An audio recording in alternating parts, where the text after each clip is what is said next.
Halo, jumpa lagi bersama saya dalam studi Al-Quran.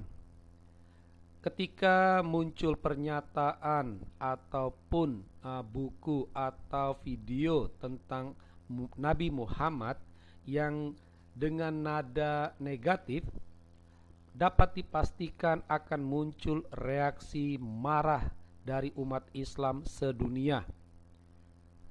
Alasan mereka marah karena bagi mereka Muhammad adalah teladan yang agung, ya, manusia sempurna. Untuk itulah, pada studi Al-Quran kita kali ini, kita akan membahas kenapa Muhammad adalah teladan agung. Pertanyaan ini merupakan pertanyaan tersembunyi yang ada di lubuk hati orang-orang non-muslim. Sebagaimana studi Al-Quran lainnya, ini juga merupakan sebuah ulasan logis.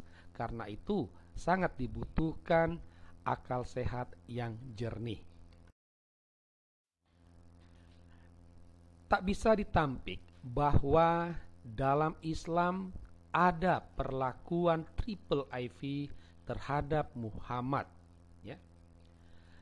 Kita tahu bahwa Islam mengakui ada 25 nabi, ya. Dari ke-25 nabi ini ada nabi yang jauh lebih hebat dari Muhammad, ya. Ada banyak sebenarnya. Kita ambil saja dua contoh. Ada Nabi Musa, ada Nabi Isa atau Yesus Al-Masih, ya. Yesus konon adalah orang suci. Yesus adalah kalam Allah. Itu. Tetapi dalam perlakuan, ya, justru Muhammad lebih diagungkan, ya. Sikap umat Islam lebih mengagungkan Muhammad ketimbang nabi-nabi yang lain, ya. Muhammad dipanggil sebagai teladan agung, ya. Dia adalah insan kamil. Dia selalu disapa sebagai junjungan, ya. Ketika ada pelecehan terhadap Muhammad, pasti, ya, akan terjadi keributan. Tetapi sebaliknya, pelecehan terhadap nabi yang lain, tidak ada reaksi umat Islam, atau umat Islam diam-diam saja. Inilah yang menumbuhkan pertanyaan dalam hati umat non-muslim. Mengapa? Ya. Sekarang kita akan coba menggali dasar mengapa Muhammad mendapatkan perlakuan triple IV, ya. Dapat dipastikan dasarnya itu adalah wahyu Allah, ya. Wahyu Allah itu di mana? Tak jauh dan tak bukan ada dalam Al-Quran. Karena umat Islam meyakini Al-Quran itu sebagai wahyu Allah. Apa yang tertulis di dalam Al-Quran itu diyakini sebagai perkataan Allah, ya. Allah sendirilah yang berbicara. Karena Allah itu maha benar, maka apa yang tertulis dalam Al-Quran juga benar. Sehingga wahyu Allah tentang Muhammad itu pasti benar. Kita akan mengutip 5 ayat kutipan wahyu Allah yang mau menunjukkan dasar perlakuan umat Islam terhadap Muhammad begitu tinggi, ya. Ada surah keempat dan surah ke-8.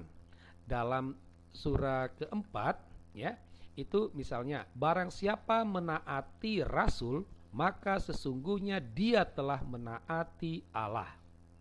Itu. Rasul di sini yang dimaksud adalah Muhammad.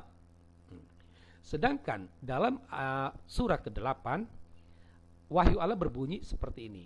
Taatilah kepada Allah dan Rasul-Nya jika kamu orang-orang yang beriman. Jadi Rasul di sini juga merujuk kepada Muhammad. Jadi kalau orang betul-betul beriman, dia harus taat kepada Muhammad dan juga kepada Allah. Nah, dalam dua kutipan ini tampak jelas bahwa Muhammad itu sama seperti Allah. Ya. Taat kepada Muhammad nilainya sama seperti taat kepada Allah. Inilah yang membuat Muhammad begitu istimewa. Ya. Kutipan lain dapat kita lihat misalnya dalam surah ke-33 dan surah ke-68. Dalam surah ke-33 bunyinya seperti ini. Sungguh telah ada pada diri Rasulullah itu suri teladan yang baik bagimu. Rasulullah ini yang dimaksud adalah Muhammad. Jadi dalam diri Muhammad ada suri teladan yang baik. Sedangkan dalam surah ke-68 Allah berkata, dan sesungguhnya engkau benar-benar berbudi pekerti yang luhur. Yang dimaksud kata engkau di sini adalah Muhammad. Jadi waktu itu Allah berkata kepada Muhammad, sesungguhnya engkau Muhammad benar-benar berbudi pekerti yang luhur. Begitu. Kutipan yang kelima itu dapat kita baca dalam surah ke-48 ya. Di sana dikatakan agar kamu semua beriman kepada Allah dan Rasul-Nya. Rasul di sini yang dimaksud adalah Muhammad. Jadi Allah meminta supaya umat Islam beriman bukan hanya kepada Allah tetapi juga kepada Muhammad. Ini seakan mau menegaskan kembali bahwa Muhammad itu sama, punya wewenang sama dengan Allah. Ya. Inilah yang membuat kenapa Muhammad begitu diagungkan. Mengapa Muhammad dilihat sebagai insan kamil, manusia sempurna. Nah, akan tetapi umat non-muslim yang menolak itu mereka juga tidak buta, tidak buta terhadap Al-Quran. Maka penolakan terhadap gelar Muhammad sebagai insan kamil, sebagai teladan yang agung, itu juga menggunakan dasar Al-Quran. Tapi setidaknya ada dasar lainnya. Ada 3 dasar penolakan Muhammad itu sebagai teladan agung. Yang pertama itu wahyu Allah. Nah, wahyu Allah ini dapat dibaca dalam surah ke-48, surah ke-11 dan juga surah ke-9. Dalam 3 ayat ini tampak jelas mau dikatakan bahwa Muhammad ada dosa. Nah, Muhammad ternyata punya dosa. Allah pernah berkata, orang yang berdosa dia tidak bisa memikul dosa orang lain. Karena itulah Muhammad tidak bisa menjamin keselamatan orang lain. Dalam surah ke-33 ayat 56, Allah meminta umat Islam untuk mendoakan Muhammad. Loh, kalau begini kenapa dia begitu istimewa? Kalau istimewa kenapa harus didoakan? Kalau dia begitu sempurna kenapa, kalau dia ada dosa kenapa kok dikatakan manusia sempurna? Inilah yang bagi umat non-muslim tidak masuk akal. Begitu. Yang berikut kita lihat alasan yang kedua, yaitu penilaian orang. Ya. Orang di sini adalah orang-orang pada masa Muhammad. Ya. orang-orang kafir pada masa Muhammad. Jadi mereka dari awal sudah menolak kalau Muhammad itu insan kamil, Muhammad itu teladan agung. Mereka sudah menolak itu. Mengapa mereka menolak? Ya, dalam Al-Quran kita bisa melihat ya alasan-alasannya. Misalnya Muhammad itu manusia biasa sama seperti orang lain. Ya, Muhammad itu pembohong. Ya, juga Muhammad itu tak ubahnya seperti seorang pemimpi, ya, tukang mimpi, menghayal, lalu mengatakan ini dari Allah, padahal itu hanya rekayasa doang. Nah, itu dasar yang kedua. Sekarang kita lihat dasar yang ketiga, ya, kehidupan Nabi.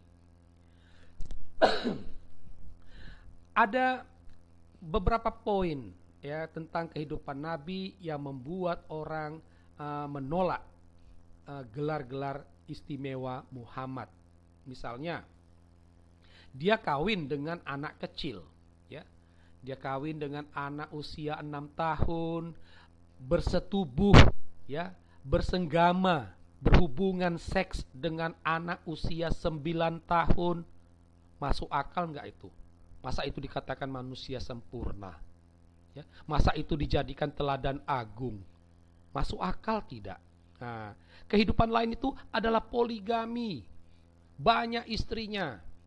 Ya.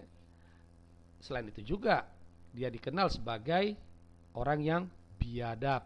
Ini bisa kita ambil dari kutipan Kaisar Bizantium, ya, bahwa mau menunjukkan adanya kebiadaban dalam diri Muhammad.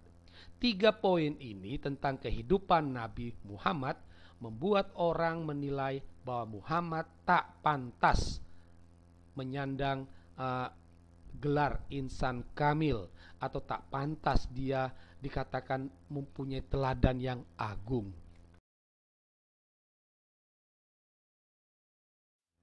Nah, dari rangkaian penjelasan di atas kita sampai pada kesimpulan, ya.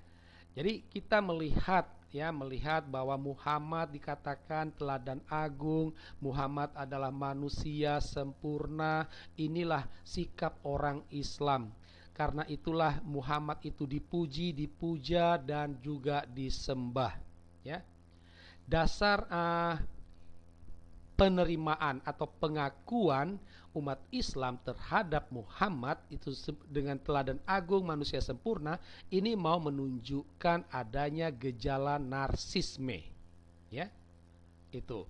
Sedangkan penolakan terhadap gelar-gelar itu mau menunjukkan fakta.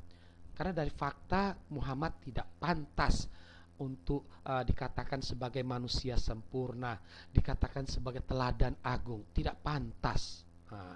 Begitu, ya.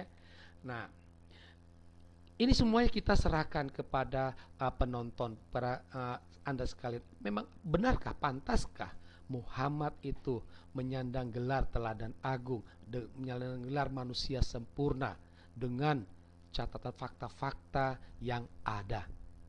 Demikianlah studi Al-Quran kita kali ini. Semoga mendatangkan pencerahan bagi Anda. Sekian dan terima kasih.